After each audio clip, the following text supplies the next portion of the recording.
सुप्रभात। आज हम कक्षा सप्तमी का दिव्यम पाठ्य पुस्तक का पाठ 10 ऋतुराजः वसंतः कर रहे हैं। पाठ का नाम है ऋतुराजः वसंतः। उपसर्गः।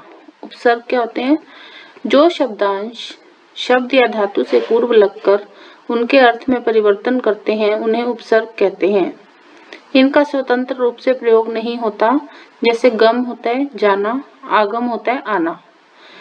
इसका एकदम से अर्थ परिवर्तन हो गया जाना और आना। निर और गम क्या होता है? निकलना। गम होता है जाना और निर्गम निकलना। अनुगम पीछे जाना, अवगम जानना।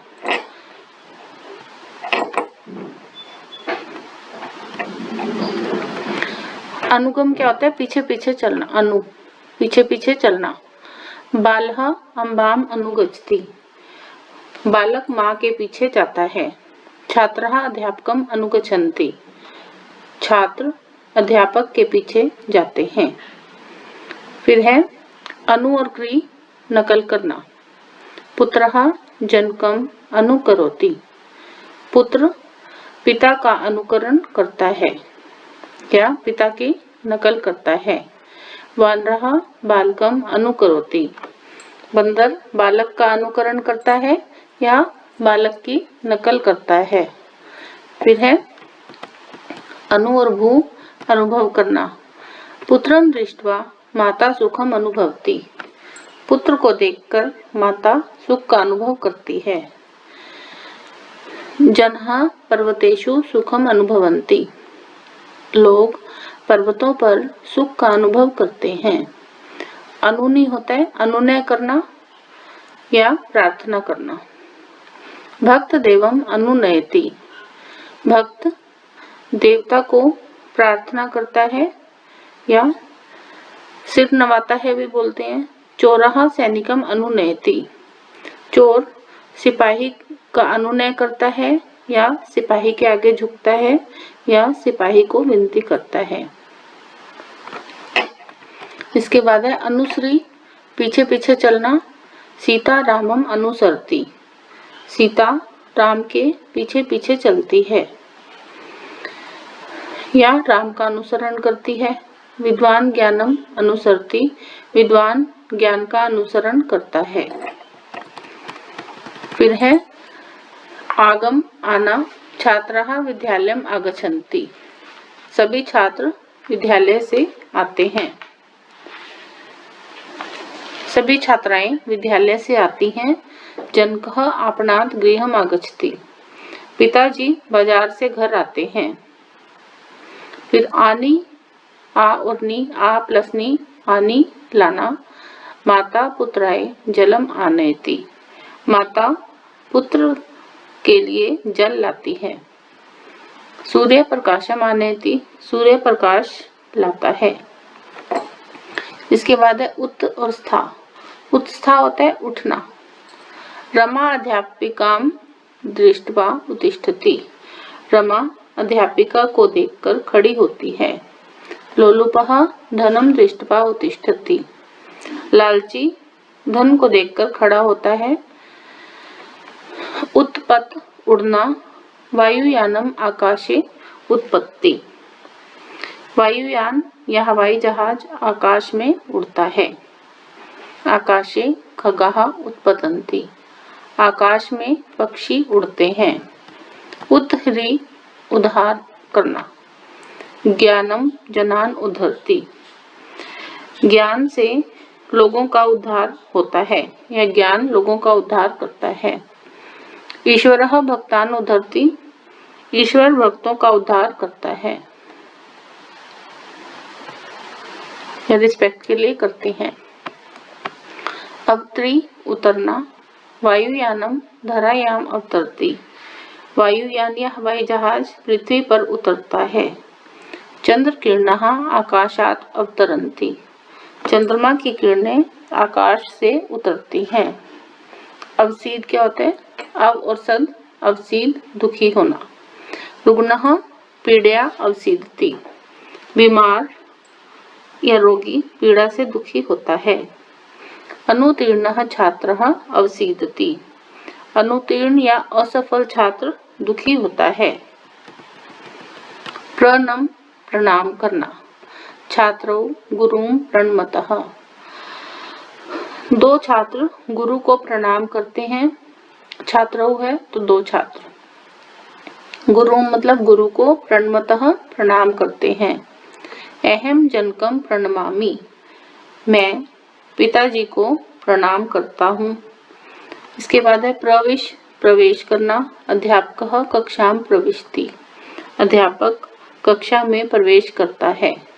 मूषकः गृहं प्रविशति। चूहा घर में प्रवेश करता है।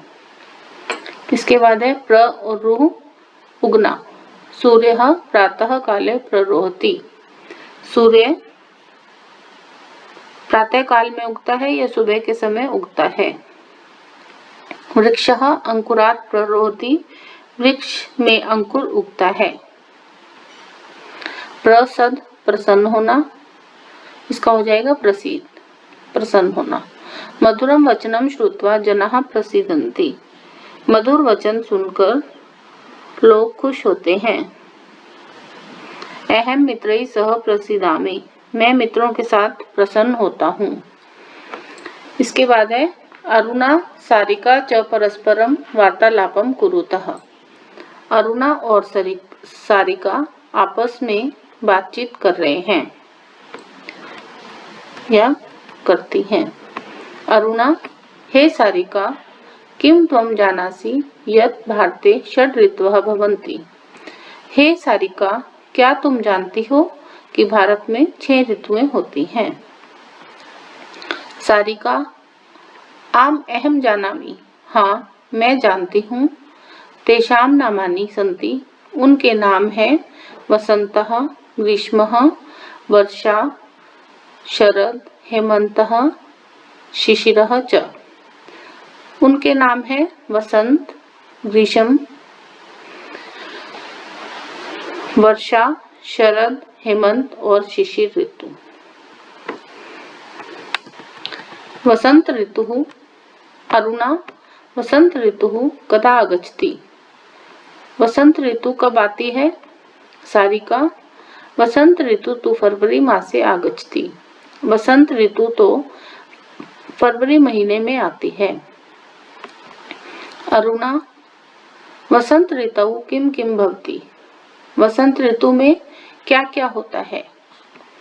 सारिका वसंत ऋतौ सुगंधितः पवनः मंदम मंदम वहति। वसंत ऋतु में सुगंधित हवा या खुशबूदार हवा धीरे धीरे बहती है। वृक्षेषु नवीनानि पत्राणि प्रभवन्ति। पेड़ों पर नए पत्ते उगते हैं। पुष्पाणि च विकसन्ति और फूल खिलते हैं। सर्वत्र सुगंधः प्रसरति। सभी जगह सुगंध फैल जाती है। पिकाः आम्र वृक्षेषु उपविशन्ति कूजन्ति च। कोयलें आम के पेड़ों पर बैठती हैं। उपविशन्ति मतलब बैठती हैं और कूंजती हैं। वने मृगाः इतस्ततः विहरन्ति। वन में हिरण इधर उधर घूमते हैं। आकाशे खगाः उत्पतन्ति। आकाश में पक्षी उड़ते हैं। जनाः कोकिलानां मधुरम स्वरम श्रुत्वा प्रसीदन्ति। लोग कोयलों का मधुर स्वर सुनकर खुश होते हैं या मधुर स्वर या मधुर आवाज सुनकर खुश होते हैं। सर्षपस्य पादपेषु नवीनानि पीतानि पुष्पाणि उद्भवन्ति। सरसों के पौधों में नए पीले पत्ते पीले फूल पीतानी पुष्पाणि मतलब पीले फूल उगते हैं।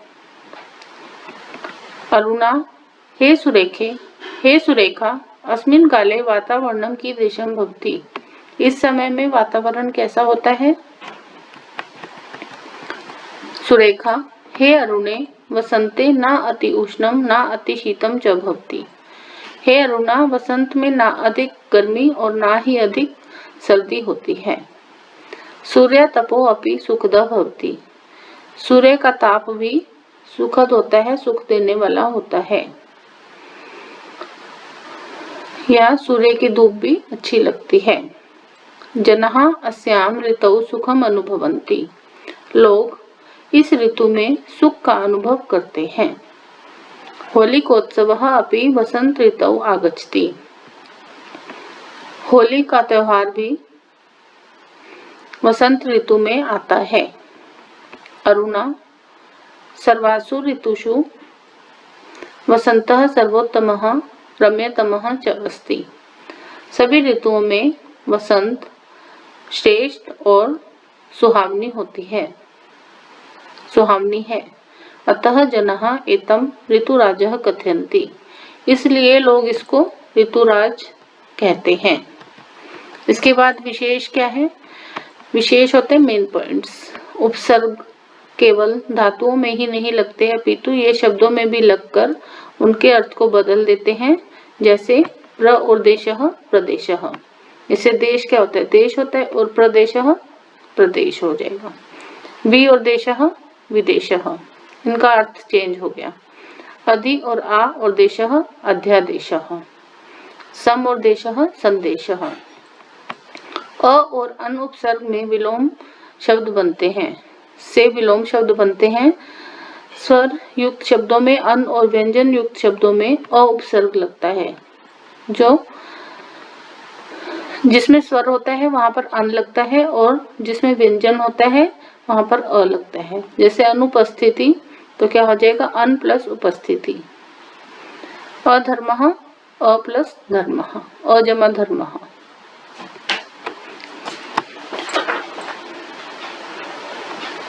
शब्दकोश।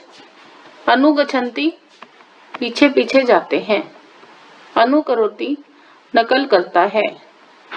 आगच्छति आता है। आपनात बाजार से। लोलुपः लालची। उत्पतन्ति उड़ते हैं। अवतरन्ति उतरते हैं।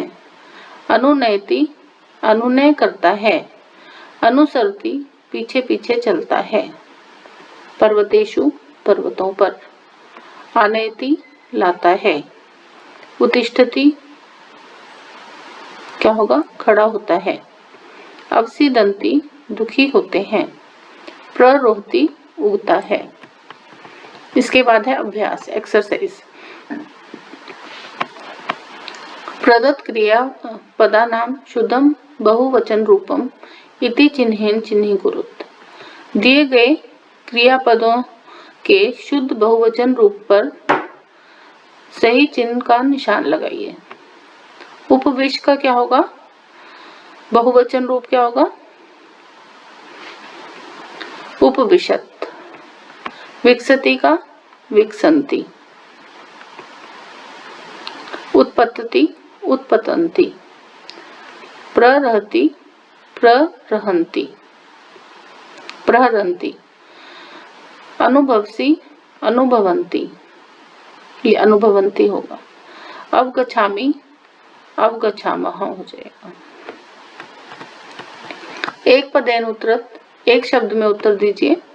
अध्यापकः कुत्र प्रविशति। अध्यापक कहाँ प्रवेश करता है? कक्षाम कक्षा में।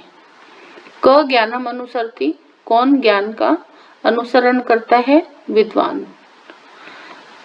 जनः कुत्र सुखम अनुभवन्ति, लोग कहाँ सुख का अनुभव करते हैं? पर्वतेषु पर्वतों पर। ज्ञानम कान उद्धरति, ज्ञान किनका उद्धार करता है? जनान। वसंते पवनः कीदृशः भवति, वसंत में पवन कैसी होती है? मंदम मंदम, धीरे धीरे। तीसरा प्रश्न है रेखांकित क्रियापदानि शुद्धानि कृत्वा लिखत। रेखांकित क्रियापदों को शुद्ध करके लिखिए। बालकः विद्यालयात् निर्गच्छतः, तो इसको शुद्ध करना है तो क्या हो जाएगा? बालकः यहाँ पर बहुवचन है, तो यहाँ पर निर्गच्छति निर्गच्छतः निर्गच्छन्ति हो जाएगा बहुवचन रूप। अहम उद्यानम विहरामः, मैं बाग में घूमता हूँ, तो मैं के साथ क्या हो जाएगा? अहम के साथ क्या होता है? आमी, विहरामी। लतायां पुष्पाणि उद्भवसि नहीं होगा, यहाँ पर होगा लता पर फूल उगते हैं, उद्भवंती। अनेक फूल हैं तो क्या हो जाएगा, उद्भवंती। खगौ आकाशे उत्पत्ति, तो दो पक्षी हैं तो क्या हो जाएगा, दो पक्षी आकाश में उड़ते हैं तो उत्पत्ति उत्पत्तः हो जाएगा। भक्तः ईश्वरं प्रणमतः, भक्त ईश्वर को प्रणाम करता है तो एक भक्त है तो क्या हो जाएगा, प्रणमति।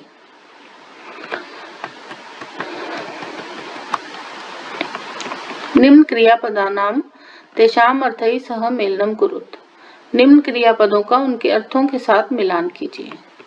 अनुभवंती क्या होगा, अनुभव करते हैं। उपगम्य पास जाकर, आनयति लाता है। अनुसरती पीछे जाता है। निर्गच्छति निकलती है। पांचवा प्रश्न है, निम्नलिखितानां उपसर्गानां धातुभिः सह प्रयोगं कृत्वा क्रियापदानि रचयत, नीचे लिखे गए उपसर्गों का धातुओं के साथ प्रयोग करके क्रियापद की रचना कीजिए। जैसे वी और ह्री क्या होगा, विहरती। प्रविश प्रविष्टि। अनु और भू अनुभवती। उपरविष्टि उपरविश उपविष्टि। आ और गम आगच्छति। निर और गम निर्गच्छति। अधोलिखित वाक्यानां संस्कृत भाषायाम अनुवादं कुरुत, नीचे लिखे गए वाक्यों का संस्कृत भाषा में अनुवाद कीजिए। हिमालय से नदियां निकलती हैं, तो हिमालय से का क्या होगा, हिमालयात। तृतीय विभक्ति होगी यहाँ पर, हिमालयात नद्यः, अनेक नदियां हैं तो क्या हो जाएगा, नद्यः। तो बहुवचन के लिए क्या होगा, निसरंती निकलती हैं। पुत्र पिता की नकल करता है। पुत्रः, एक पुत्र है तो पुत्रः। पिता की क्या होगा, इसमें षष्ठी विभक्ति द्वितीय विभक्ति होगी। जनकम अनुकरोति, अनुकरण करता है या नकल करता है। छात्रः, छात्र संस्कृत भाषा जानते हैं। छात्रः संस्कृत भाषायाम अवगच्छन्ति, अवगछ होता है जानना, जानना। राजा दान देकर सुख का अनुभव करता है। नृपः दानम दत्वा सुखम अनुभवती। एक है तो क्या हो जाएगा, अनुभवती। रमा विद्यालय से आती है। रमा विद्यालयात् आगच्छति।